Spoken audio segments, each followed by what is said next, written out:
Hello guys! So, andito na naman ako sa mga screens nyo kasi gusto kong ulit-ulitin sa inyo at hindi ako magsasawa na i-share ito ng i-share na iba yung pakiramdam ng fully surrendered ka kay Jesus Christ, kay Lord God. Alam mo yung feeling mo dati na akala mo is ligtas ka na, alam mo yun pala isa kang lukewarm Christian. Yung sinasabing lukewarm Christian, hindi ka hot, hindi ka cold. So parang okay, naniniwala ka sa God, naniniwala ka kay Jesus Christ. Tapos, sabihin na natin, almost every Sunday like me. Almost every Sunday, I go to church. Nagdadasal naman ako araw-araw. Pero kulang pa. And na-compare ko siya ngayon lang, recently lang.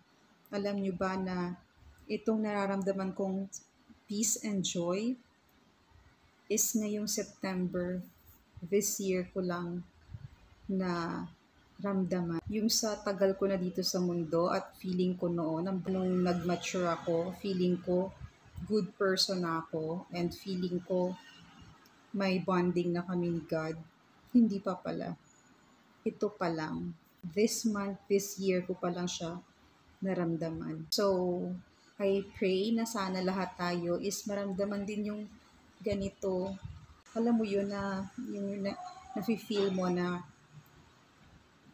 peace na kahit anong hardships and difficulties ang maranasan mo, ma-experience mo. Pero at peace ka kasi alam mo na Lord God is beside you, within you, and may joy na after your life here on earth, kay sa heaven ka naman mapupunta. Alam mo yun, parang ang gaan ng buhay, ang sarap palang mabuhay kapag fully surrendered ka kasi wala ka talagang iintindihin kasi maiisip mo na naman, hey, wait, God is with me, I have my Lord God. Kaya lahat makakonquer ko. Sarap sa feeling.